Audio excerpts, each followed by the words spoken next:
There's a term analysts at the Institute for the Study of War kept coming back to in their special reports on the 2026 conflict: what Iran did after the American and Israeli strikes in February. Mosaic defense. That's almost poetic in how simple it sounds.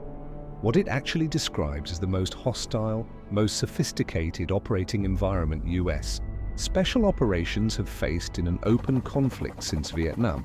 Not because Iranian kit stacks up to American gear, not because Revolutionary Guards troops are individually better than Delta operators, but because Mosaic defense was built specifically to blunt the edges that make Delta Force and JSOC so lethal against pretty much anyone else. And it was built on decades of painstaking study of exactly how Americans plan, how they collect intelligence, and how they run direct action ops. To get what Iran's mobilization is changing in American planning, you first need to know how Delta Force usually plans a mission, not the movie version. The real one, with all the dependencies and assumptions that Mosaic defense was designed to go after. Every JSOC direct action op starts months before any operator sets foot in the field. It starts with the ISA, the Intelligence Support Activity, also called Task Force Orange, slipping operators in under civilian cover in the target environment, sometimes weeks or months ahead of the main op. Those operators aren't in uniform, they're not carrying anything that screams military. They're not rolling in on military aircraft. They show up as consultants, as execs for shell companies, as tourists with paperwork that holds up under layer after layer of vetting. And during the weeks they're on the ground, they build the operational map Delta will use, where the target's defenses sit, what the security forces' routines look like, which infill routes are clean, where the soft spots are that an assault team can exploit in a window measured in minutes. That map, the lived-in model of reality the ISA builds from human intelligence collected in the field, is what turns a high-risk op into something with calculated precision. It's what lets a 12-man Delta team walk into a hard site with enough confidence to execute without the level of support a conventional battalion would need. Iran's Mosaic defense was built to wreck that map before it can be used. The mechanism is elegant in how brutally operational it is. Instead of stacking forces in fixed positions, US intelligence can chart, and US strikes can scrub.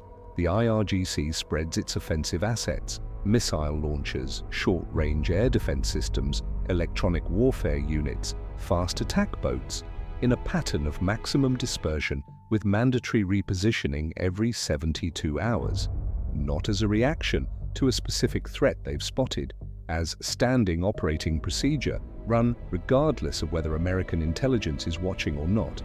For the ISA, the practical fallout is brutal. Intel you picked up Tuesday on where a particular missile launcher sits can be worthless by Friday, not because Iran figured out ISA had eyes on it, but because the repositioning protocol already moved it to new coordinates. A model you spent weeks building can go dangerously stale inside a 72-hour window, which is exactly the window Delta typically runs between locking the plan and executing. This isn't theoretical. General Dan Kane, chairman of the Joint Chiefs of Staff, said publicly in March 2026 that the US mission in the Strait had shifted from a high-altitude strike campaign, where American tech advantage hits hardest, to an active hunt for those fast boats and mobile launchers, with A-10 Warthogs down low where pilots can eyeball the difference between a launcher dressed up as a civilian truck and a real civilian truck.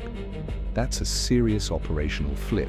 The US having to drop into the risk band where tech advantage thins out, precisely because the adversary stripped away the fixed target's high-altitude kit is best at killing.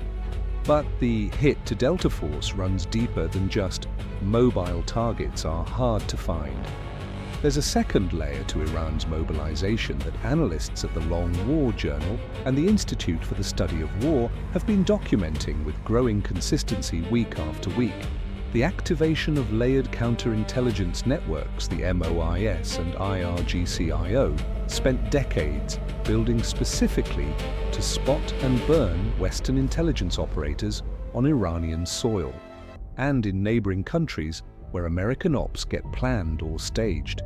Those nets aren't switched on only inside Iran, they run in Iraq, the UAE, Oman, Qatar, anywhere US bases and American operators are parked, and where SOF personnel under civilian cover is just part of JSOC's normal planning pipeline. The collapse of the CIA's agent network in 2011, when MOIS rolled up dozens of American sources using comms pattern analysis and years in the making human observation grids, showed what Iran could do in relative peacetime. In open conflict, with maximum motivation and extra resources greenlit by the Guardian Council, the capability gets applied at an intensity analysts who've tracked the fight call qualitatively, unlike anything JSOC had seen in prior theaters. For an ISA operator trying to build field intel in an environment where MOIS is actively hunting exactly the profile he's pretending to be, the margin for error is vanishingly small compared with Afghanistan in 2003 or Iraq in 2005. Iran knows American patterns. It knows the kinds of cover US intel operators run. It knows the mistakes the American system keeps making because they're structural, not one-off, and structural mistakes don't disappear with more training blocks.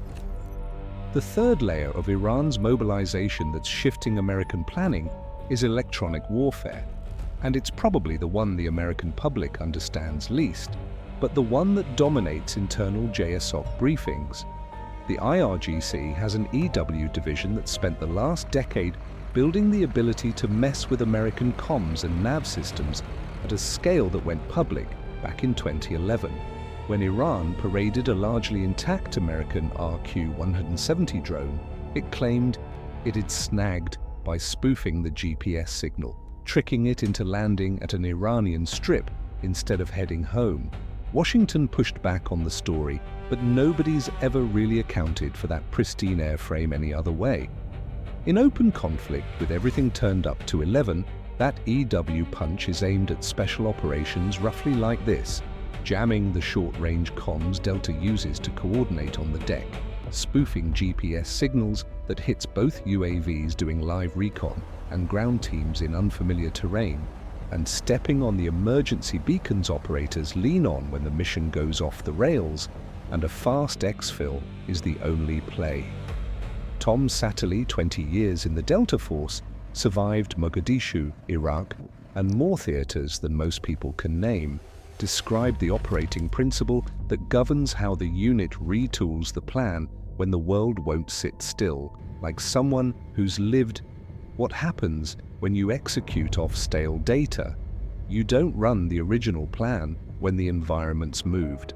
You run the original plan as modified by what the environment actually is now. The line between operators who make it home and operators who don't often comes down to how fast they can make that adjustment after the op kicks off. In the environment Iran's Mosaic defense creates, that adaptation window gets squeezed in a way JSOC hasn't really seen at comparable scale, because Mosaic defense doesn't just change where the targets are, it keeps changing them. It builds a world where operational certainty, the confidence in the intel that lets Delta walk into a compound knowing what's waiting, never quite reaches the bar American planning protocols usually demand before they'll sign off on a high-risk mission. What you get inside JSOC is a strain veterans of multiple fights describe as unusually sharp. The pull between the operational need to move while the window's open and the safety need not to throw operators into a mission where the intel isn't verified well enough to give you a fighting chance of success. The institutional JSOC response to that strain, what outside analysts can piece together from what American officials say in public and from force posture patterns you can technically watch, is a pairing of two things that don't usually run this big at the same time. First, stretch out ISA collection. Instead of weeks of intel prep ahead of a mission, months. instead of a single refresh cycle, overlapping loops, with separate teams cross-checking the same reporting so you can see what shifted between Iranian repositioning cycles. That costs time and bodies on every op, but it buys you higher operational confidence before you launch. Second, pour resources into capabilities that aren't as hooked on static intelligence, real-time sensing that can process a changing battle space fast enough, in hours, not weeks, to feed operational planning. The Pentagon doesn't say much on the record. What analysts read from acquisition patterns over the last 5 years suggests JSOC has bet heavily on persistent surveillance operating at altitudes and in modes that hold up better against Iranian EW than what that RQ-170 represented in 2011. But here's the operational truth no pile of tech fully erases. Iran's Mosaic defense was built to stay standing against America's tech edge. It was built by people who studied US ops in Afghanistan and Iraq for decades, who mapped the patterns American technology creates and who wrote a defensive doctrine that exploits those patterns. The IRGC isn't going to win a fair shoot stand-up fight with Delta Force on level ground with verified intel. What Mosaic defense does guarantee is, to the greatest extent possible, there won't be level ground with verified intel.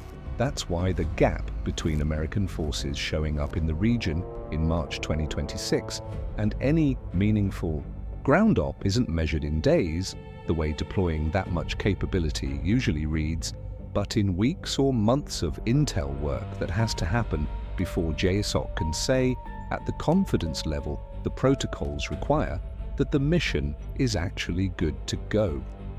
Delta Force has trained for exactly this kind of fight. It's selected operators who can function under uncertainty that would freeze a conventional unit. It's written doctrine for real-time adaptation when the original plan runs into a different reality. But even Delta needs a map to walk into a room. And what Iran's doing with every launcher move and every EW unit shuffle is making sure today's map isn't tomorrow's map. That's the mobilization rewriting American planning.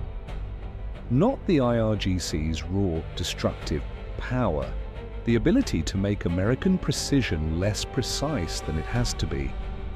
If you want to see how Kim Jong-un's watching this fight and what Iran's Mosaic defense taught North Korea's missile program about building capability, a tech-superior adversary can't casually erase. That video's up on screen now.